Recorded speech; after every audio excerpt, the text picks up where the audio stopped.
my life in the show, and he's been a friend for me. And sometimes being in a royal family can be quite isolating. So I have Lockjaw as to bond with, and so it's really nice for me and exciting. But a lot of the time he is CGI, so he's invisible on the day. So it's a lot of imagination and creativity that goes into the work. I play Maximus, who is the brother of Black Bolt, the king of the Inhumans. And Maximus, I mean, I guess the key thing to the character is his pterogenesis rendered him powerless. So in the society of the Inhumans, that means you go right to the bottom.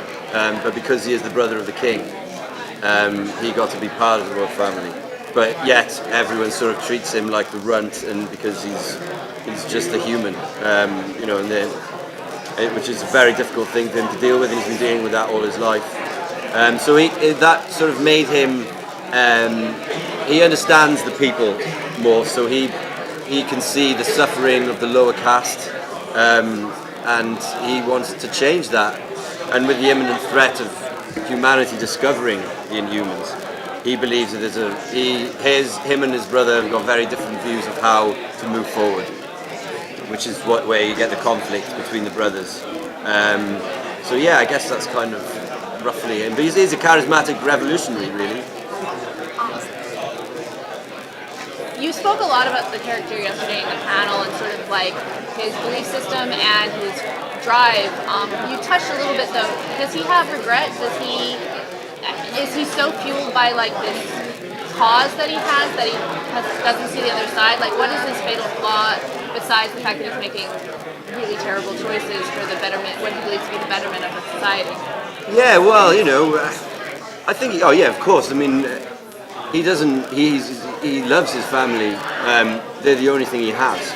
So it's in a way it's a great sacrifice to stand up to them like he's done, and to be ruthless in the way he's doing it, because he believes that is the only way to save the Inhumans. I mean, he doesn't want to hurt them at all. It breaks his heart. Isn't it more, when I was seeing it, I know you said it's your brother and you have like different views, but is it more like a kind of jealous little brother? Too, especially since the brother got the girl that he wanted? Yeah, there's a bit of that in there as well, yeah. There is an element that he also really probably would have made a better king, because he can speak.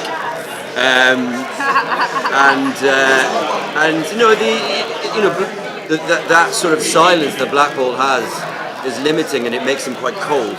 Whereas Maximus is a man of the people. He can talk to the people. He can see their needs and what they want. And he believes that it's archaic, the system that they live in.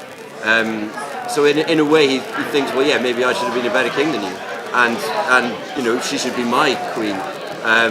And which is a very relatable thing, I think. A younger brother who's basically got screwed over, What about Crystal? She's being the youngest, and obviously there's a lot of political strife going on in the upper echelons of her own family. How is her character sort of dealing, or like, what can you say about what her role is in this sort of? Yeah. Everyone's focused on Black Bolt and Maximus. So Crystal's very devoted to her family and has a great connection with everyone in her family, but there are things that go on that you get to see Crystal struggles through that, and how she deals with the family dynamics and the things that start to happen throughout the series. So it's going to be really interesting to watch, and I hope people relate to it. What do you find to be the greatest challenge of creating these characters? And then what's the greatest joy that comes From creating the character? from bringing these characters to life? I think, were you asking me or Isabelle? Oh, right.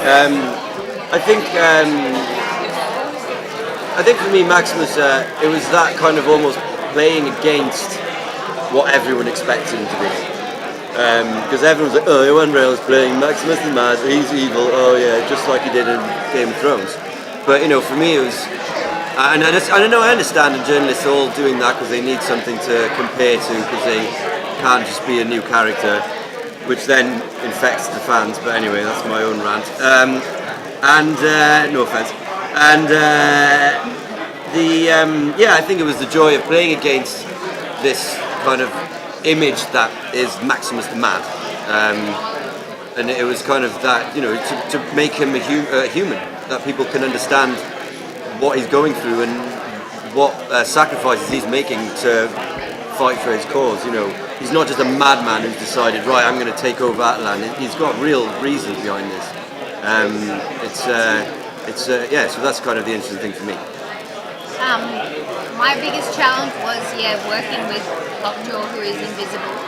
So, having him in scenes sometimes, remembering having my eye lines perfect for when he gets CGI'd in, because I can't be looking at the wrong spot. So things like that was my biggest challenge as an actor. And what I enjoyed the most was, experiencing and getting to feel what it's like to have powers and to be a superhero, and that adds a really nice element, and especially to someone so young and like a young woman, to feel that power and to experience that. The Inhumans on Sorry, we have to move on. By the way, we remember you from Mitzvahs too. Oh, Yeah, that was my